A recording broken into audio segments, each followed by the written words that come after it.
usahakan yang paling utama adalah banyak minum.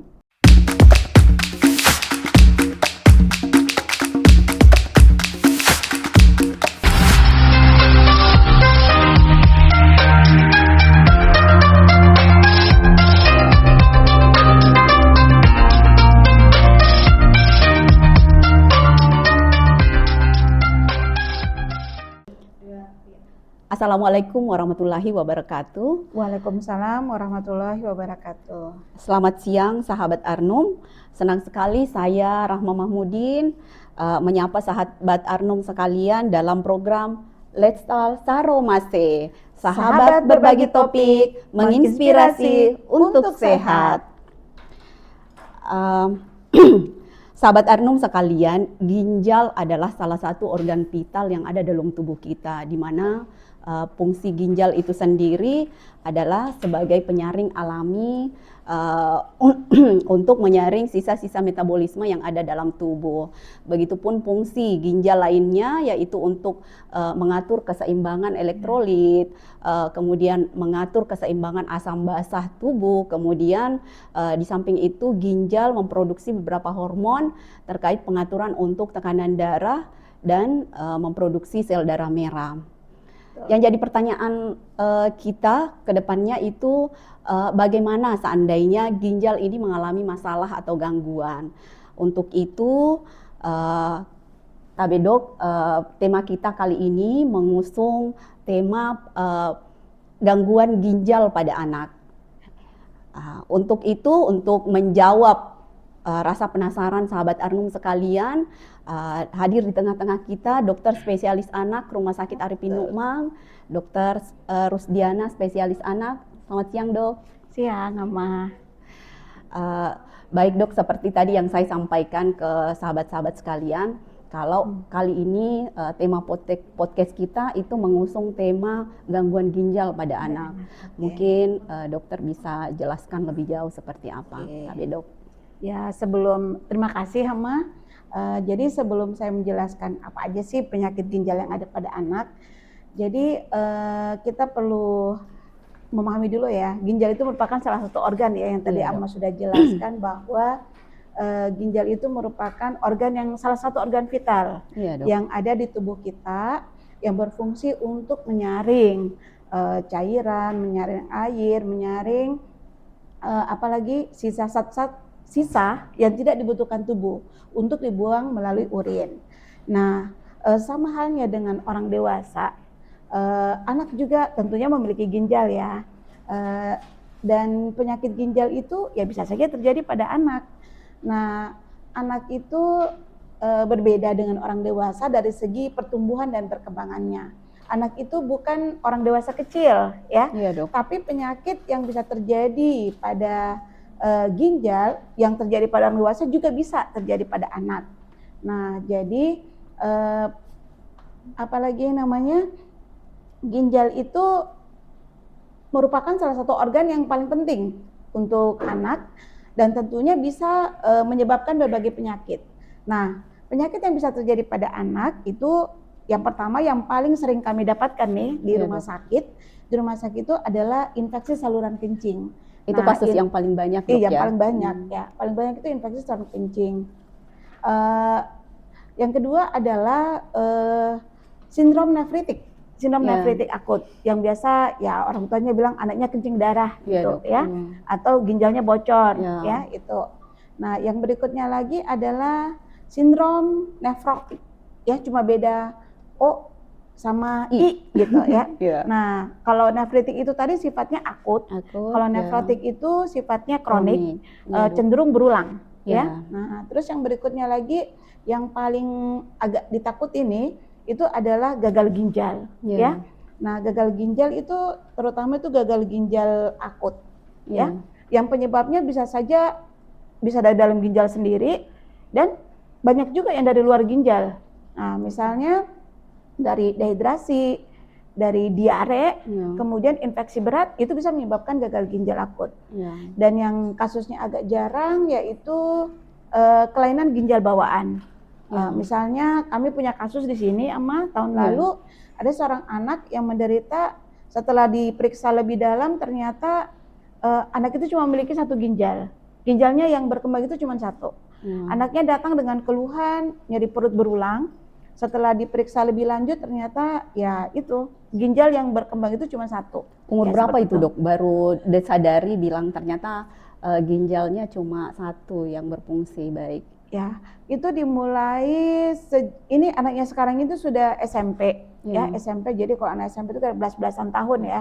Nah, orang tuanya menyatakan bahwa waktu dia kecil ya suka mengeluh sakit perut, tapi orang tuanya menganggap oh mungkin mules kah atau apa begitu. Tapi setelah mulai besar gejalanya lebih sering lagi, nah baru orang tuanya bawa ke rumah sakit. Lumayan lama dok ya baru terdeteksi ya. Iya. Terus tabe dok, kira-kira dari macam-macam gangguan ginjal yang dokter sebutkan tadi, kira-kira penyebabnya apa dok? Ya mungkin dokter bisa jelaskan apa penyebab dari masalah-masalah ginjal yang muncul dari masalah ginjal yang dokter sebutkan tadi. Nah, tadi dokter jelaskan yang pertama adalah infeksi saluran kencing ya. Namanya infeksi berarti penyebabnya adalah bisa bakteri, bisa virus. Nah, jadi penyebab pertama itu ya dari penyebab infeksinya itu kan di saluran kencing. Jadi otomatis misalnya hygiene-nya yang tidak bagus ya. Kemudian anak-anak kecil, anak-anak bayi yang masih pakai popok ya, jarang diganti, maksudnya agak telat diganti popoknya, di mana fesesnya bercampur dengan itunya kan itu bisa menyebabkan infeksi. Infeksi. Kemudian kadang juga remaja-remaja tuh, remaja-remaja yang sudah mulai haid, yang remaja-remaja yang anak-anak yang transisi tuh mulai ceritanya di istinjanya cebok sendiri, kan mereka ceritanya belum terlatih lah untuk belum tahu bagaimana caranya membersihkan pada saat setelah BAB, membersihkan istinja dengan baik. Nah itu biasanya bisa menyebabkan ISK pada anak-anak seperti itu. Sementara kalau misalnya yang sindrom nefrotik, sindrom nefritik, penyebabnya itu bisa dari infeksi virus misalnya radang tenggorokan, dari amandel. Nah kemudian kumannya itu menyebabkan terbentuknya antibodi di badannya kita. Nah di badannya kita itu kemudian antibodi itu yang menyebabkan kerusakan pada membran ginjal atau saringan ginjal. Jadi akhirnya saringan ginjal menjadi bocor. Itu terjadi pada sindrom nefritik sama nefrotik. Nah, kemudian yang satu lagi yang gagal ginjal akut itu tadi, dok, yang kedepannya bisa berkembang harus cuci darah ya. Itu yang paling ditakutkan. Itu bisa disebabkan karena penyakit selain dari penyakit ginjal yang tadi, apakah itu infeksi saluran kencing atau sindrom nefrotik, nefritik. Nah, bisa juga terjadi penyakit di luar ginjal. Misalnya diare kan, diare sampai dehidrasi berat. Kemudian infeksi. Nah, infeksinya itu bisa infeksi berat atau sepsis lah ya. Itu sepsis bisa akan berkomplikasi ke ginjal. Nah, itu bisa menyebabkan gagal ginjal pada anak. Ya, dengan kata lain gagal ginjal itu lanjutan dari yang penyakit ginjal penyakit yang sebelumnya yang sudah berat yang tidak tertangani dengan baik. Baik, dok. Terus kira-kira dari masalah-masalah gangguan-gangguan ginjal yang disebutkan tadi, kemudian penyebab-penyebabnya kira-kira dok, kalau sudah didapatkan seperti itu, pengobatan apa, langkah apa, tindakan apa yang perlu orang tua lakukan dok untuk masalah seperti itu? Nah, kalau misalnya, semoga tidak ya, sudah ya mau kalau sudah terlanjur kena penyakit ginjal. Jadi kalau misalnya anaknya itu gejala penyakit ginjal itu bisa kita lihat misalnya kan ini produksi urin ya. Jadi kita bisa lihat dari misalnya kencingnya kurang, atau misalnya kencingnya warna merah, atau misalnya sakit kalau kencing, atau bengkak. Ya itu yang gejala-gejala yang bisa muncul dok ya. Iya benar. Jadi ya orang tua sebaiknya membawa anaknya ke fasilitas kesehatan dan kalau misalnya lebih cepat kita tangani, lebih cepat kita dapatkan, tentunya kita bisa memberikan penanganan yang lebih tepat pula, tepat pula, jangan sampai terjadi gagal ginjal gitu ya. Nah, yang jadi lanjutan. pertama mungkin ya dilakukan pemeriksaan sama dokter, kemudian pemeriksaan urin atau pemeriksaan kencing, pemeriksaan darah, darah menilai fungsi ginjal, misalnya urea kreatininnya, kemudian bisa dilakukan USG. Dan itu bisa dilakukan di rumah sakit benar. kita, Dok, ya? Itu semuanya bisa dilakukan di Rumah Sakit Arifin Numan kita tercinta ini. Iya, Dok. Benar. Terus misalnya pastinya akan jadi pertanyaan bagi orang tua, sahabat Arnum sekalian, bila mana anak sudah mengalami gangguan seperti itu, masalah ginjal seperti itu, kira-kira Dok masih bisa sembuh apa tidak ya? Tergantung penyakitnya ya. Tadi dokter bilang berat tidaknya lagi Dok ya kasus yang tadi. Jadi kalau misalnya infeksi saluran kencing sepanjang cepat ditangani, cepat dideteksi, cepat ditangani dan penanganannya tepat, ya insya Allah sih bisa sembuh. Kemudian sindrom nefritik ya, nefritik itu kasus bulan ini kami ada 2 ya, yang dimana kencingnya berwarna merah, sedikit, ada peningkatan tekanan darah. Ahmad tadi bilang bahwa ginjal juga berfungsi untuk mengatur tekanan darah. Nah ternyata itu anak-anak yang mengalami sindrom nefritik itu volume urinnya sedikit, berwarna merah, kemudian ada bengkak di mata, di perut, kemudian tekanan darahnya meningkat Dok ya? Meningkat, tekanan darahnya meningkat. Ya biasanya kan sahabat Arnum sekalian itu pahamnya tekanan darah tinggi itu dialami sama orang dewasa. Ternyata pada anak juga ada kasus yang seperti itu Dok ya, dan pasti dipastikan itu ginjalnya bermasalah Dok ya? Iya, benar. Nah jadi kasus yang ku cerita tadi, gejalanya itu semuanya sama, 2 orang itu sama gejalanya.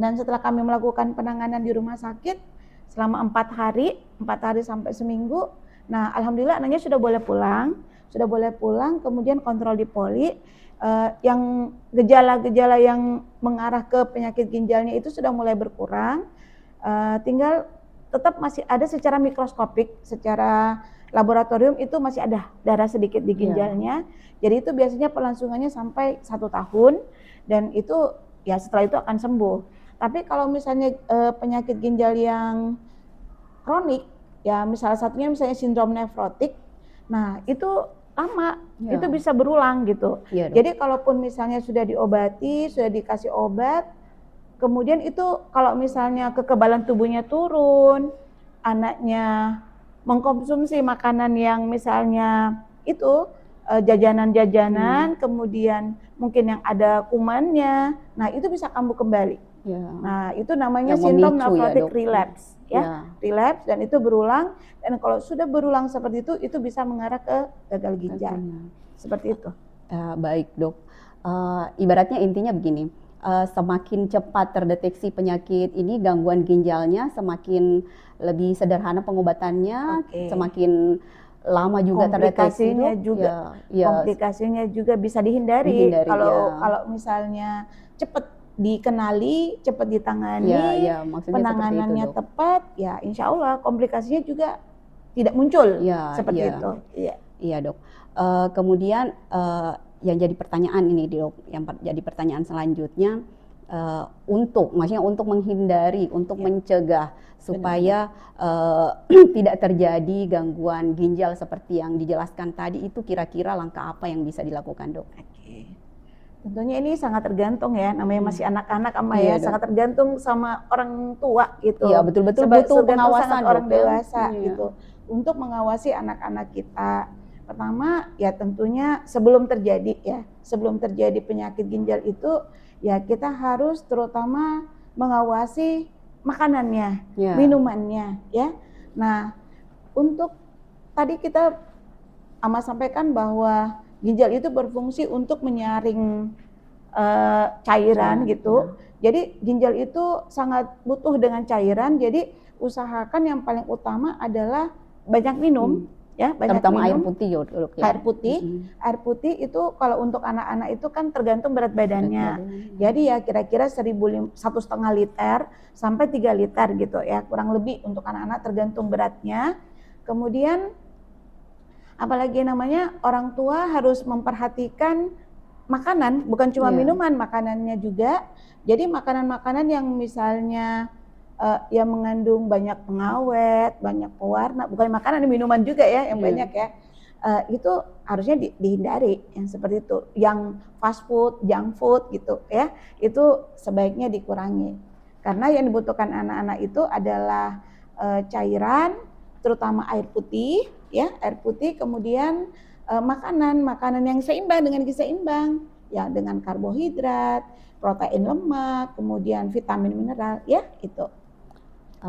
Baik dok, terima kasih atas penjelasannya dan terima kasih juga telah meluangkan waktu untuk Siap. berbagi informasi, begitupun untuk sharing tentang gangguan ginjal pada anak terkait materi kita hari ini dok. Ya, tentunya harapan kami materi yang dijelaskan tadi panjang lebar sama dokter bisa diterima dengan baik dan dipahami dengan baik sahabat Amin. Arnum Semoga. sekalian. Dan tentunya harapan kami gangguan ginjal pada anak ini untuk kasusnya di rumah sakit kita itu menurun atau semoga saja sih tidak ada lagi ya, kasusnya dok. Ya. Amin, amin, amin. Iya dok. Baik sahabat Arnum sekalian, tentunya saran dan masukan dari sahabat Arnum kami selalu tunggu dan pastinya ini demi kemajuan rumah sakit kita bersama ya. Tidak terasa dok, ini penghujung dari acara kita. Ya. Kayaknya saya tidak akan bosan-bosan dok mengundang Oke, dan dokter saya selalu nanti ke siap. acara Insya Allah siap. podcast kita. Siap. Ya, baik sahabat Arnum sekalian, untuk mendapatkan informasi ataupun edukasi-edukasi terkait informasi kesehatan maupun layanan-layanan di Rumah Sakit Arifin Nukmang, saya harapkan sahabat Arnum sekalian jangan lupa menonton untuk podcast episode berikutnya. Tentunya di program podcast kami dok, Let's Saromase, sahabat berbagi topik, menginspirasi untuk sehat. Wabillahi taufiq wal hidayah. Wassalamualaikum warahmatullahi wabarakatuh. Waalaikumsalam warahmatullahi wabarakatuh.